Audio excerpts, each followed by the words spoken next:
नमस्कार मंडळी राज्यसभेसाठी बिगुल वाजलेला आहे आणि 7 जागेसाठी निवडणुका होणार आहेत. परंतु प्रामुख्याने भाजप 6 जागा लढवणार आहे, तर 7वी जागा रिक्त ठेवण्याच्या मार्गावरती आहे. आता ही 7वी जागा फक्त शरद पवार यांच्यासाठीच असणार आहे. जर राहुल गांधी त्यांचा उमेदवार देतील तर भाजप गप्प बसणार नाही. ते देखील त्याचा 7वा उमेदवार हे देण्याच्या मार्गावरती असतील.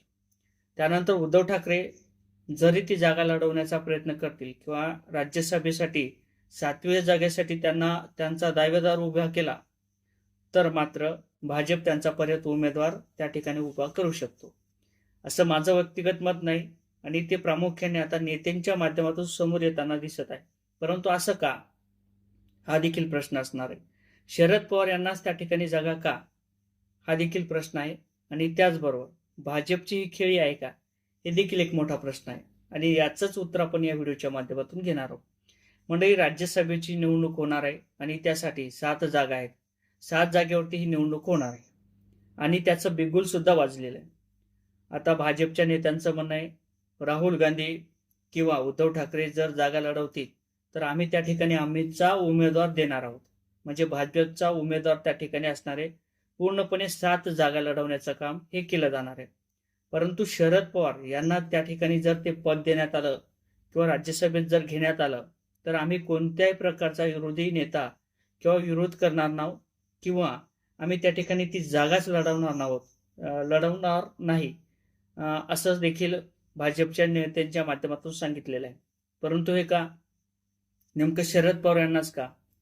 कारण तर यांना माहित आहे की राहुल गांधी शरद पवार यांना नेता त्या ठिकाणी राज्यसभेत जाऊ देणार नाहीत आणि उद्धव ठाकरे जरी त्यांचा डाव टाकणार नाहीत, त्यांचा विरोध नसेल आणि संजय राऊत ज्या पद्धतीने सांगतात त्या पद्धतीने निश्चितच उद्धव ठाकरे यांचा सुद्धा सपोर्ट हा शरद पवार यांना असेल.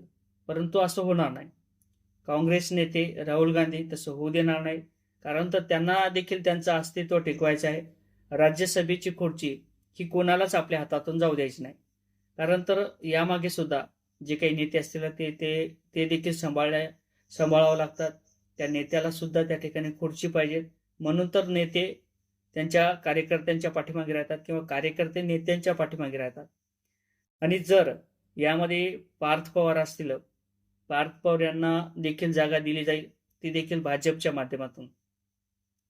आणि पार्थ पवार यांना राज्यसभेत घेतलं जाईल हे देखील स्पष्ट आहे. कारण तर सुनीत्रा पवार त्यांचा राजीनामा देतील आणि त्यानंतर पार्थ पवार त्यांना त्या ठिकाणी घेतल्या जाईल. आणि जर राजकारण टिकवायचं असेल, राजकारणात जर अशा गोष्टी घडू द्यायच्या नसतील तर निश्चितच भाजपचा खेळ खेळणार. त्यामध्ये राहुल गांधीचा नेता त्या ठिकाणी उमेदवार देणार.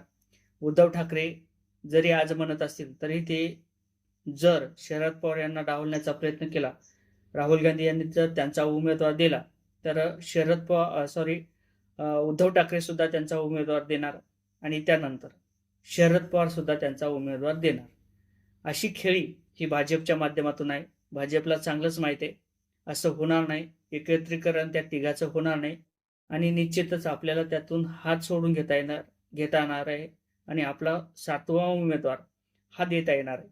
असं सगळं भाजपच्या माध्यमातून खेळलेला हा डाव आहे. या संदर्भात नेमकं तुम्हाला काय वाटते कमेंट करा. व्हिडिओ आवडला तर लाईक आणि शेअर करायला सुद्धा विसरू नका. जय शिवराय.